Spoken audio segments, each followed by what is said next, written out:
I'd like to welcome you all here this afternoon. I'm the great nephew of Charlie, and what I'm going to do, I'm going to go through a presentation which is going to actually tell you where Charlie was in the family, who he was, his origins here in Chesterfield, and what happened to him and his pals of the 6th Battalion, the Notts and Derby Regiment Sherwood Foresters.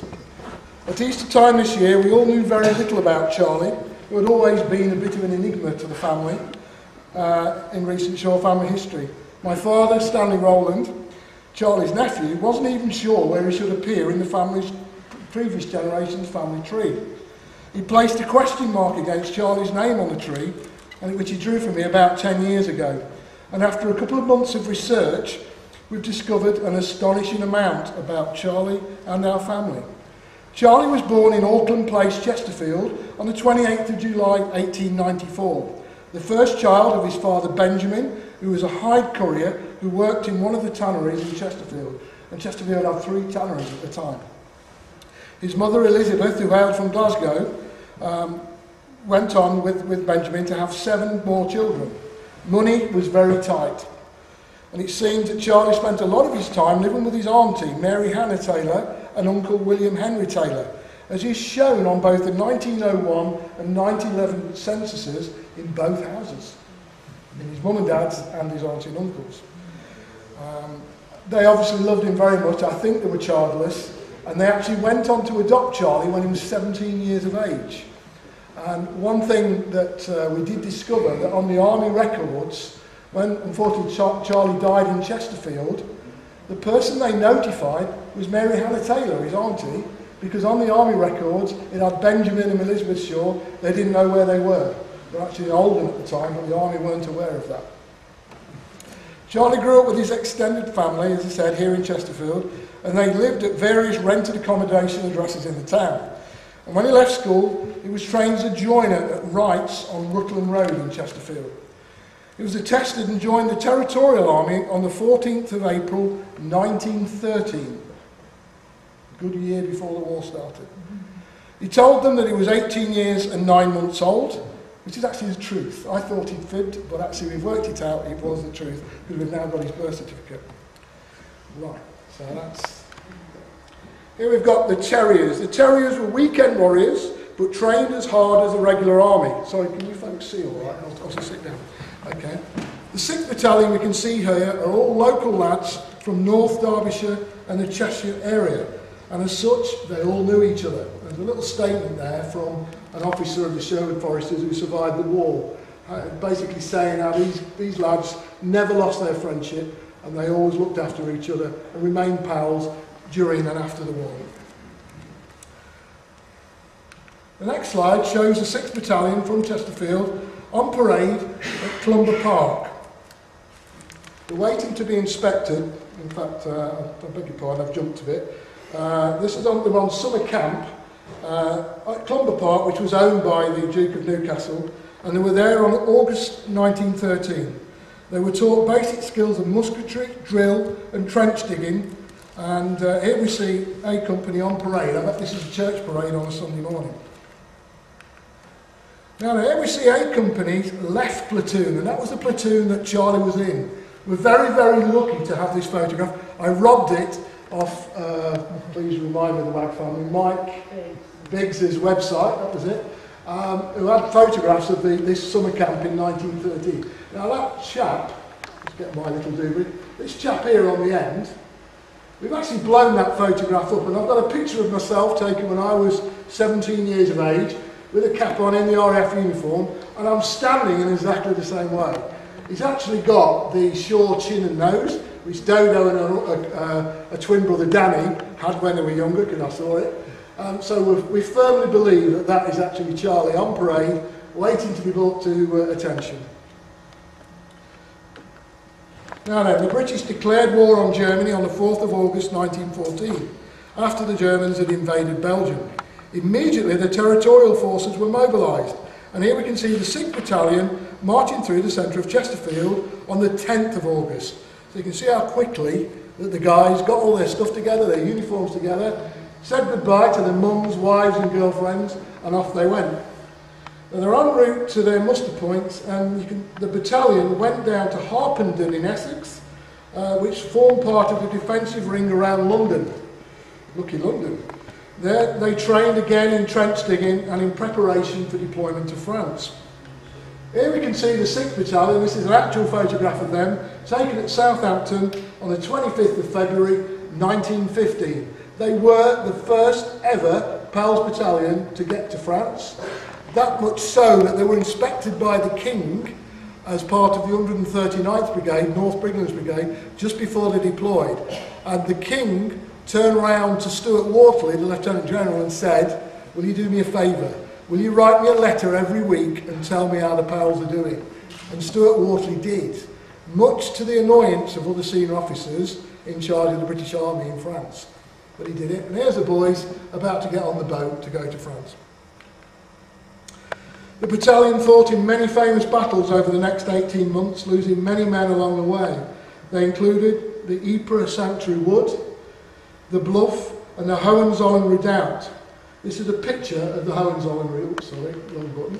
This is a picture of the Hohenzollern Redoubt. This here is actually a pit head, which is quite familiar to the Chesterfield area. And the lads from Chesterfield nicknamed it London Bridge, but it does look like two towers of London Bridge. The battle at Hohenzollern Redoubt was hard fought, and it was a struggle over well dug in German strong points in which many Sherwood foresters lost their lives. Fortunately for us, Charlie, we believe, had been wounded a few weeks before and was sent home back to Chesterfield on sick leave between the 27th of September and the 9th of November 1915. He was very, very lucky. He got home, his mum and dad saw him, but he went back out to France as soon as he's fit and well with the 5th, what they called replacement batch. And that gives you a bit of a clue. If there's 4 replacement batches already gone out from Chesterfield, Charlie went back out with the 5th. Okay. He arrived back in France at a place called Neuve-Chapelle on the 10th of November, and from the 10th of March to the 19th of April 1915, the battalion were on the front line at the infamous Vimy Ridge. And what I've done here, just to give you a breakdown, I had no idea before I started this, I should have done, but I was in the RAF. I had no idea how the army was broken down. So what we'll do, we'll start at the bottom. Here's Sergeant Dick Wag, who was the platoon sergeant. Remember Dad's army, Sergeant Wilson? These guys were a little bit more serious, but you can imagine the number of guys in the church hall. That's what a platoon was. And Dick Wag, along with Sergeant Sharman, were the 2 NCOs in charge of the platoon. Left platoon consisted, we think, of about 50 men, and their officer was Lieutenant Wheatcroft. More about him later on. They formed part of A Company, and A Company actually came from this area. I'll just read this a little bit. Charlie was a private in the left platoon of A Company, which was based in Chesterfield. The 1st 6th Battalion of the Sherwood Foresters had 9 companies, and they were the A and the HQ Company were from Chesterfield, B from Chapel Henry Frith, C from Buxton and Ashbourne, D from Bakewell, E from Wirksworth and Matlock, F from Staveley, Cloud and Brimington, G was from Claycross, and H was from Whaley Bridge in Cheshire. They were still part of the Sherwood Foresters. You just see as we go up, the 6th Battalion formed part with 3 other battalions of Sherwood Foresters. The 7th, the 5th, 6th, 7th and 8th formed the 139th Brigade. Quite rare to have all guys from one regiment in one brigade. They formed part with 2 other brigades of the 46th Division, which was part of the 7th Corps, which was part of the 3rd Army, which General Allenby was in charge of, and they were at the northern end, the French end of the Somme. Right, okay, next one. On the 10th of May 1916, the 46th North Midlands Division took up positions just in front of a French village of Fonkvilliers, known to the men as Funky Villas, at the northern end of what was become known as the Somme front. Now then, what was the Somme offensive? At a conference of all the Allied leaders at Chantilly in December 1915, it was decided to make a coordinated attack against the whole of the Western Front against the Germans, and at the same time, in an effort to stretch the Germans and hopefully force a breakthrough into open ground behind the German trenches. It was known to the troops as the Big Push. However, the Germans struck the French first at the military town of Verdun, causing the French to pour most of their reserves into that battle instead of the Somme. So the Somme offensive was to become a primarily British attack to the north of the River Somme in late June 1916. Now here we can see where the 25-mile front of the Somme was located. To give some perspective, today it takes around 90 minutes to drive from Ypres, which there's the Channel ports, Ypres is about there, to drive down to here, this bit here that's coming in, takes about 90 minutes. Okay, and Goncourt on the Somme was right at the northern end of the Somme battlefield there where the dot is. Here we have a photo taken at the time of the German front line defending Goncourt. Notice how at this time the ground is relatively undisturbed with few shell holes, and the Z and the little Z machine gun posts are sticking out into no man's land. It's not a brilliant picture, but if you can imagine, that there is actually sticking out. No man's land is this area here at the end, and these bits are sticking out into no man's land with a machine gun post there and a machine gun post there.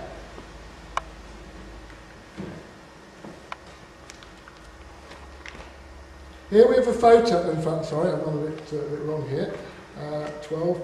Here we can see a diagram of the whole Somme front. 7th Corps was designated to make a diversionary assault at the very heavily defortified and defended end at the Goncourt salient. There it is again there. The salient is a bit that sticks out from enemy territory, and there's the village of Goncourt there. And there's the 46th Division where Charlie and the Sherwood Foresters were at the time. The assault preparations of new trench digging and barbed wiring was all done in full view of the German lines so that Germans would know that the attack was coming. That's why it was a diversionary attack. This was done so that the Germans wouldn't strengthen the areas down here. When they saw us actually getting the areas ready here, they reinforced this area to weaken the areas where the main attack was going to be. The division had been suffering terribly from trench fever, diphtheria and paratyphoid, and over the previous 2 months, and was only around 60 to 70% of its full strength. They were not at full strength like the guys in the southern end of the Somme. They had full, nearly 1,000 guys in a battalion. We think that the Sherwood Foresters only had about 640. So they were also exhausted from constant working parties, digging new communications trenches and putting in new barbed wire. Nevertheless, on 07:30, on the 1st of July 1916, the German trenches, which had been bombarded with artillery for a solid week, came under attack. The whistles blew and the division went over the top. Here you can see a picture, typically the officer is looking at his watch, it's 07:30 and over they go over the top. However, the recent wet weather had made going in the flooded communications trenches, which were only 1 man wide, very hard going for the various waves to make their way forward. So as the first wave went over the top, there were about 5 waves altogether, but of course they all had to make their way forward to that front trench, which was a very, very difficult task to do because, as you'll see in a minute, the trenches were flooded with water, they were muddy, and then the Germans started to retaliate. Okay. The men were all carrying at least 66 pounds of personal equipment, and Charlie's carrying wave, the 5th wave, were carrying around another 50 pounds of extra ammunition, Mills bombs, barbed wire coils, picks and shovels, which were all needed to reinforce the newly taken German trenches when they got there. They knew it was vital to get those supplies forward for their pals who were in the 1st, 2nd, 3rd and 4th waves. Things started to go badly wrong straight away. The Germans had not been destroyed by the week-long barrage as had been hoped. They had their machine guns remounted on their plinths and ready to receive the assault within 2 minutes of the British barrage lifting, which was the German signal that the attack was going to start. In fact, around 1/3 of the British shells were so badly manufactured that they didn't even go off. And the Germans had not been idle, as they had repaired the wire in front of their own trenches during any lulls in the barrage that hadn't cut the wire. In fact, the German dugouts were so well made and deep enough to be hardly affected by the British shelling anyway.